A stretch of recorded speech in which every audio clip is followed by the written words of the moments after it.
I began to feel the incredible sadness of leaving everything and everyone behind. Every aspect of my daily life was numbed by sadness, which is among the worst of our emotions. The utter pointlessness and cruelty of everything that my life had become. And it's hard to imagine the result being anything but bloody and tragic mayhem. On the island of misfit shows that were canceled too soon, this one stands out to me. Despite having wrapped its final season up perfectly with a neatly meta and befittingly depressing bow, Review would be near the top of my list for a current day revival. A somewhat hidden, absolutely Productions gem airing originally on Comedy Central, the show is genuinely hilarious and yet doubles as an oddly harrowing fable about work-life balance. You signed on to an insane television show, and then you constantly put that show above your needs and the people that you love. A cautionary satire told through personal tragedy and exaggerated patterns of self-destructive behavior. The overarching narrative becomes more and more compelling as the core concept evolves into a deeply personal story in which every next tragedy is more ironically deserved than the last. Reductively put, Review is the tragic story of a man so committed to his work that his entire life is gradually destroyed. You are gonna die alone! An ironic consequence of an all-encompassing devotion to an exploration of life itself. Aside from a pitch-perfect performance from improv guru and poet laureate of the West, Andy Daly, the show sticks with me particularly for its darkest aspects. As its main character spirals further out of control in his peculiar dedication, there are legitimately depressing beats that you wouldn't think could be funny in a vacuum, yet in preposterous context and oceans of situational irony are hysterical. The show follows a man named Forrest MacNeil as he reviews user-submitted life experiences on a 5-star scale. Being a racist, half a star. Being buried alive, half a star. Glory holes, 4.5 stars. Forrest's first review on Stealing sets the tone nicely for what you can expect from this show. He begins, as always, by happily marching off the set to experience what it's like to steal things. My old friend Malted Milk Balls. A couple times a week, I come here and bring it up to the register and trade my money for my balls. Today, I'm skipping that last part. Didn't really find anything to buy today, so... How it would make him feel, what consequences it might have. Starting small to test the waters. I wonder if my theft was too impersonal. Oh, yeah. Hey, where'd you go? That's very different. That's bad. That feels really bad. And escalating to a chaotic failed robbery in which someone close to him is seriously injured. Oh, what a pointless way to die! You don't know that I'm dying! You don't see the blood! There's a lot of blood! Simple enough as a fun comedic setup, right? Forrest, the ever-dedicated lunatic, has a strange assignment in which he gets way over his head and sees unexpected consequences. That's the kernel, but to trace the grill lines, you need to look at the whole cob. Whatever, come up with your own metaphor. The real brilliance of this show, and the element that in my opinion elevates it leagues above its Australian counterpart by the same name, is the unexpected serialization. After a review, the world conditions don't just reset like an episode of The Simpsons. Instead, Forrest carries the consequences of one review along with him to the next, and the fallout from that review will affect others going forward. This opens a whole world of interconnected cause and effect storytelling. Just look at how the first episode plays out after Forrest's review of Stealing. What is this? Oh, is this an intervention? Always a fast learner, I was proud to see I had gone from fumbled snorting to overdose to family intervention in record time. His next review is Addiction, in which he becomes seriously addicted to cocaine, leading his friends and family to stage an intervention and to a stint in rehab. Cocaine is amazing. Do not believe the guy in the studio who tries to tell you it's terrible. That guy is a liar!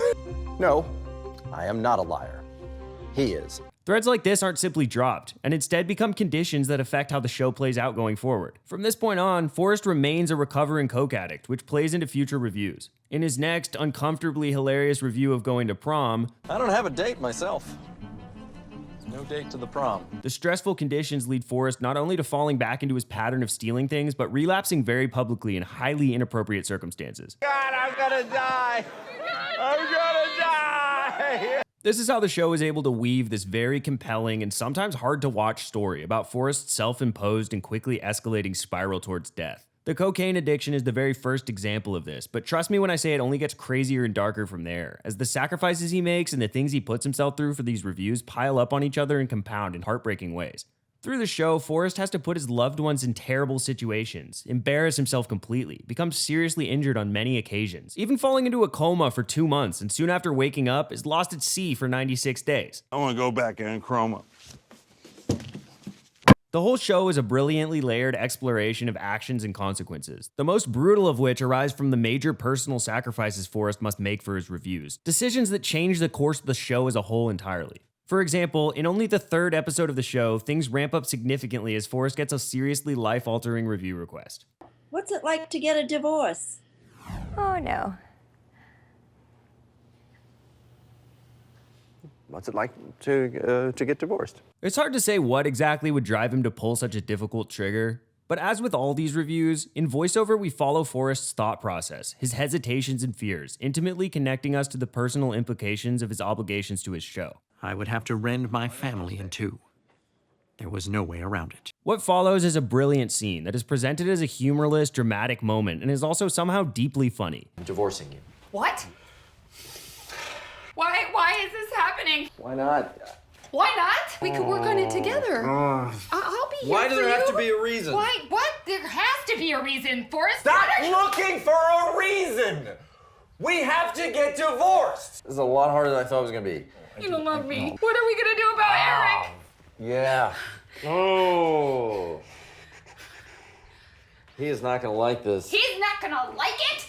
Again, the world conditions don't reset. This divorce is final, and it's quite central to the narrative of the whole show. Forrest's separation from his family is the unique and bizarre story that perhaps best represents the opposite forces pulling at him constantly: his work and his personal life. The pathos of this character is in his complete inability to balance the two, and it's his earnest desire to do so that makes it all the more heartbreaking. My first night alone in the cold embrace of the job that had destroyed my marriage. Reduced to sleeping in his office, Forrest deals with losing his family life in a single afternoon as he sinks his time into more reviews, often using them to try and get his wife and son back, ultimately pushing them away and causing more pain for everyone involved. They really exaggerate his constant karmic misfortune, as his next reviews have a way of kicking him when he's down. What's it like to eat 15 pancakes? It was extremely unpleasant and should be avoided at all costs. What's it like to get a divorce? What is my next review? I just got divorced for this show. What is it like to eat 30 pancakes? Following his unceremonious divorce, which left him shell-shocked and heartbroken, his reviews begin to even interfere with the divorce process itself. Since his reviews do not wait for anything, they affect the most important moments in his life, such as when he shows up to his divorce hearing amid a review of what it's like to be Batman, ensuring the worst possible outcome for himself. There are grave concerns about Mr. MacNeil's ability to be a fit parent. That is ridiculous. It's also a great example of how the show is not only self-destructive in Forrest's life, but unfairly destructive to the lives of those closest to him. And again, it somehow only gets more catastrophic as the show goes on. Forrest's dedication to his work presents a fascinating character study, as throughout the series he's constantly faced with the question of how far he's willing to go for his job. Time and time again, he pushes the limits and invests himself so completely at the expense of his well-being. It's fascinating to watch him grapple with this, as he's asked to shoot an apple off of his son's head. No! I would have killed him 5 times! To be struck by lightning. What is it like to be struck by lightning? To murder someone. His dedication to authentically experiencing whatever he's meant to review and his slavish devotion to the rules of his mission get him further into trouble. Case in point, in his review of what it's like to be a little person, he's unwilling to get off of his knees and stand up to grab an out-of-reach fire extinguisher as his own father's house is burning around him. Don't tell me to stand up! Come on, I'm standing up! That is the cruelest thing you can say to a little person, Dad! Why was the fire extinguisher so high off the ground? Stand up! But the show is more than just a predictable stream of catastrophes and failures. There are ups and downs, moments of redemption or hope that eventually lead to lower lows. If things are going well for Forrest, there's a feeling of dread for how the next review will inevitably ruin it. We see Forrest fall deeply in love with his nurse over the course of a long recovery from a near-fatal injury, as it's made clear she has healed his body and soul and helped to make him whole again. All of this build-up makes it even more heartbreaking when he has to suddenly throw it all away in reviewing what it would be like to blackmail her. I do need that $500 by 10 tomorrow night, or I'm gonna just have to tell your boss about the stolen pills. Sorry.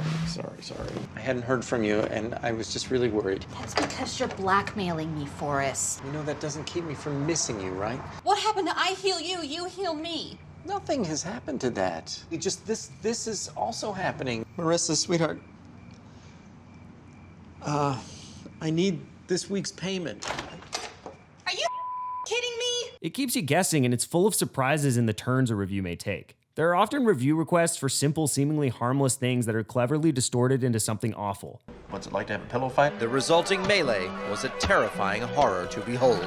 A review of bubble baths is misinterpreted in a way that leads to Forrest being institutionalized in a mental hospital. In one of my favorite of these twists, Forrest is asked to review a fast food burrito as an advertisement for a Taco Bell style restaurant. Problem is, that review had been in queue for some time and the restaurant had since closed. This leads Forrest to eating a rotting, moldy burrito that he bought off Craigslist from a hoarder, giving him violent food poisoning symptoms during a court case that would decide the fate of his very life in the aftermath of another deadly review. I give eating the new Loco Rito from Nido Chiquitos 1 star. There are twists and turns and even compelling elements of potential mystery at play here. Conspiratorial questions are raised as we learn more about the seemingly malevolent producer pulling the strings and goading Forrest gradually toward his doom. I've focused heavily on the tragic quality of the overall narrative. Maybe I'm just negative. I mean, look at me. But damn, this show is funny as well. It can't be overstated how well Andy Daly pulls this off and anchors all this darkness in awkward, vulnerable relatability and straight up silly humor. Without him, the more upsetting beats may not be quite so palatable. In a violent shootout in his father's yard, he's reliably chewing the scenery covered in prosthetics and fake teeth. Don't ask. I'd put Review up with shows like BoJack Horseman in terms of how well they meld together overt cartoonish silliness with trauma and a realistically depressing side of the human experience. Forrest puts himself in these situations in which what's happening around him is truly terrible, but by way of some review, what he's doing is often absurdly goofy and inappropriate, as he ferociously shakes a magic 8-ball in his pants to get its permission to run from an active crime scene. Oh, God!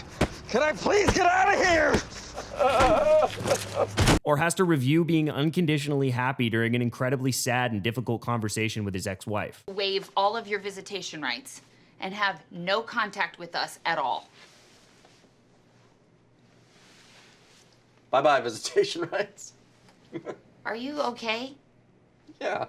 If you're still watching at this point, then I assume you don't care, but now I'm going to fully spoil the ending of the series. I think this is an absolutely perfect, poetically unfortunate ending that encapsulates what's so great about this show. As I mentioned, through all the turmoil and pain this show has caused Forrest, losing his wife and son was at the center of it all, the hardest pill for him to swallow. In the process, he'd made both of them suffer as well in countless ways. Despite all he put her through, his ex-wife still held on to some form of love for him, knowing his devotion to the show and fearing for his life following a series of particularly dangerous reviews. She submitted a review request of her own, aimed at saving his life. What's it like to spend the rest of your life not reviewing anything? Be a part of your son's life. If you do not do this request, you will never see me or Eric again. This puts Forrest through one final test as he's faced with a difficult choice. Return to the life he thought was lost, the life he had long been aching for, or veto this review and continue with the very work that at this point had taken all but his very life. Unfortunately, his sinister producer is able to convince him to continue, effectively shutting down any remaining chance he had at happiness. Review is an amazing show, but when it aired, not that many people actually watched it, and the show was canceled. It's the ratings. They're really bad. However, Comedy Central let them wrap the story up with 3 final episodes, and they cleverly wrote this cancellation into the show in a way that would render Forrest's difficult decision meaningless in a cruel twist of fate. Review has been canceled. I just vetoed that thing from Suzanne trying to get me out of there because you told me to!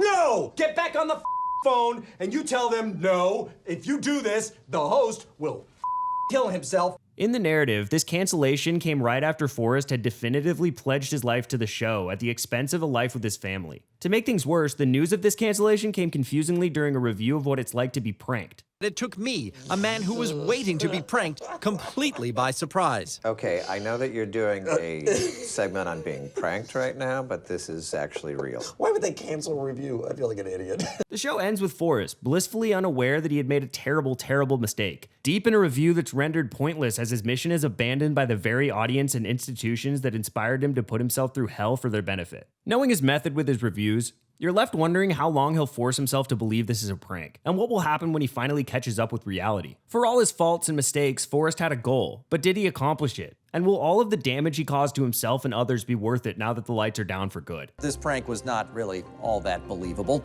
because what kind of a universe would be cruel enough to allow Review to be canceled right after I chose it over my family? Rewatching this series to make this video, I was struck by how well this show has aged, even in the short 6 or so years since it wrapped. Originally an indictment indictment more so of reality TV, its message only becomes more and more relevant as time goes on and the well of aspiring influencers and the like deepens. Not that social media wasn't relevant back in 2014 when the show first aired, but it's difficult not to view it as a cautionary tale for this new chapter of the internet age that's important now more than ever. The concept of Forrest's show is essentially about living life to the fullest, saying yes to seizing opportunities, trying new things. But in doing all of this in the pursuit of content in order to please the very audience that consistently demands his devotion at the expense of his well-being, he is no longer living much of a life at all. The damage done to himself and others categorically outweighs the value of his content. Of course, your average aspiring YouTuber or whoever likely isn't going to cause a catastrophic Waco-style cult massacre, but this whole show is full of hyperbolic examples of how far one might go for views. A warning of how the pursuit of good content and living for the camera can distort one's reality in harmful ways. I recognize the irony of this coming from a brand new content creator, but my rewatch hit me differently in 2023. It really made me think about what a world would be like where there are a growing number of Forrest MacNeils making real-life sacrifices and affecting the people around them for the sake of a faceless audience, and whether it will all have been worth it when the lights finally shut down. Anyways, this is my formal request to Andy Daly to bring back Review because, as fitting as the ending was to Forrest's journey, the show's potential as a modern cultural satire is too great to let it lie.